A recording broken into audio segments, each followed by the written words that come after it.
Hey everybody, Dr. Giggles here from SFNEOnline, and of course, your host of The Grove Show.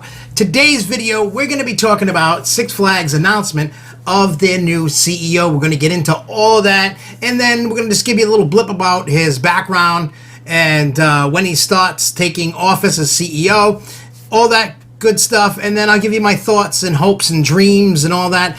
And before we get into that, make sure if you're new here, click that subscribe button. If you enjoyed the video, please like and share it. And then after you watch this, leave a comment down below and tell me what you think about this, and tell me what you hope that Six Flags will be able to accomplish with the new CEO. So without further ado, let's just get on into it. All right, so before we get into any of this, I just wanted to send like a super special shout out to Jim Reed Anderson. He's the current CEO for the time being until he leaves office. But what I wanted to do is, show my appreciation for things that he has done for the company and taking it out of bankruptcy and being able to do the things that he's done, and also leave us with these weird, interesting announcement videos, which I love. I know a lot of people call them cringy and weird and stuff, but I found them rather entertaining. And I actually enjoyed it. I'm not going to lie. I really did enjoy what he did. Now we're going to move on to the next chapter of Six Flags. So they named Michael Spanos, which used to be the PepsiCo's CEO. So as of November 18th, he will take the reins of Six Flags as CEO, and he'll be as board of directors effective immediately. And he's going to be relocating himself and his family to the Dallas-Fort Worth area. Now,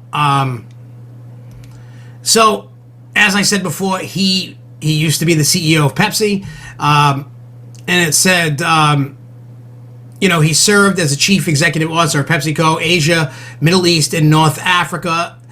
It's a sector with $6 billion in revenue that spans more than 43 countries, with 20,000 direct and 115,000 indirect employees across food and franchise beverage operations, contributing $1.2 billion in operating profit.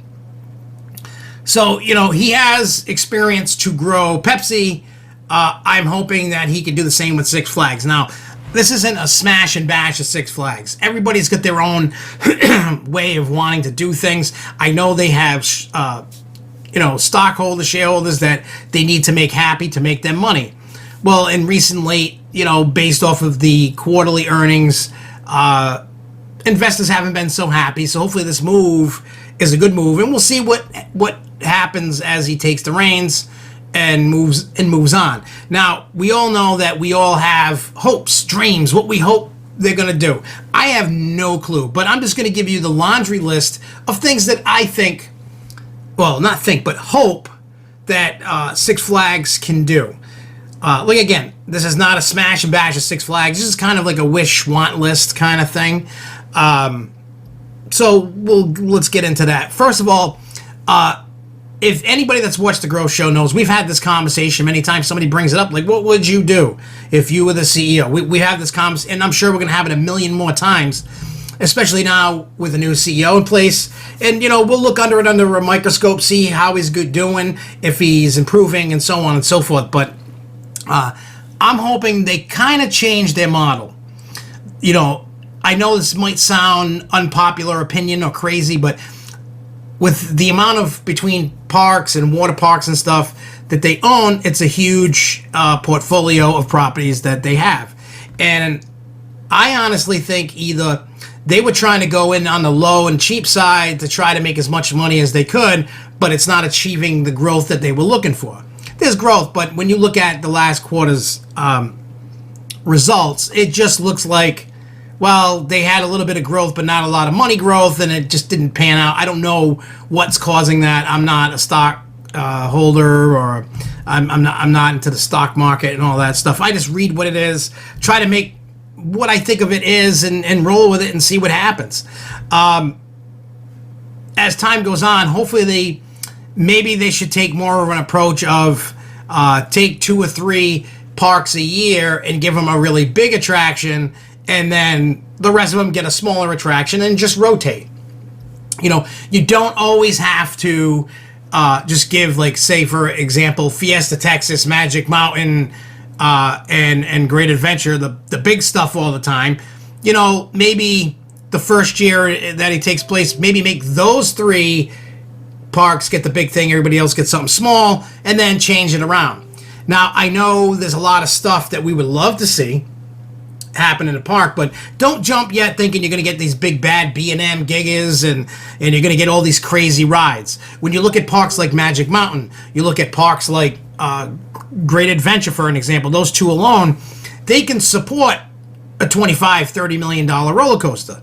You can just tell by the crowds. They can support that with the investment. Other parks, not so much. A Great Escape couldn't. Maybe down the road, America in DC could. It just depends on the amount of money they want to spend. So hopefully that as this new guy rolls in, he takes an evaluation of what Six Flags has, what they could become, and what they can do. Unfortunately, what I feel right now is we already know the attractions are set for 2020. 2021, they're going to have to kick it up a notch. Now, I'm not knocking the attractions. I love Zamperella Endeavors, and I love Air Race, and I love all these other rides. I'm not knocking that. But constantly doing that all the time, while you think in the marketing, excuse me, in the marketing aspect of things, thinks it's going to be a hit. It truly isn't. Now, I'm grateful for the rides that we've gotten up here in New England, and I truly do enjoy them. It's not me kissing ass. It's not me trying to brown nose. I enjoy them. I don't always need to have this big $20 million roller coaster, but I would just like to see something. You know, I want to see some good investments made. Now, I give kudos to all the parks that are trying to fill holes, fill gaps, try to get rides in there, you know, get rid of the old that, you know, is a maintenance nightmare. They might not make the parts and do all this. So hopefully the CEO is seeing this stuff. I know he doesn't, like, stick his hands in the cookie jar of everything. He's got to look overall the bigger picture, but I honestly think they're going to have to, in 2021, spend a little bit more money on parks and stuff like that. They're going to have to do that. They're going to have to make sure they keep doing what they do, what we call beautification, making sure that the maintenance, they have a proper maintenance budget, make sure that, you know, what they have and what they can do it. And it's going to take a leader to do that, to kind of sprinkle that down through the ranks of the company. So hopefully this guy can do that and just step it up a notch. I'm not saying it's all doom and gloom, because it's not. I don't know what this guy is going to do or not do, and we can see as time goes on. I wish this guy the best of luck, and hopefully he can help it grow to the way that they want it, because Jim Reed Anderson did a great job, but I'm noticing myself it's starting not to, and it's no fault of his own. It's just they're trying things, and things didn't work as they wanted to.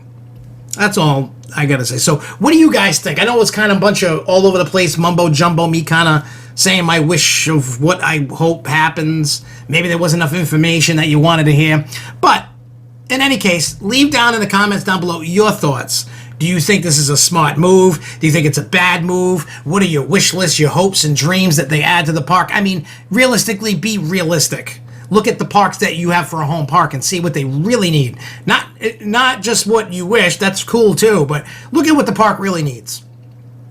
And try to see, can your park, based on crowd levels that you've seen, can handle huge investments. It's all about the return on investment, making the stockholders happy. And always remember that the enthusiast community is not the community they're putting in attractions for.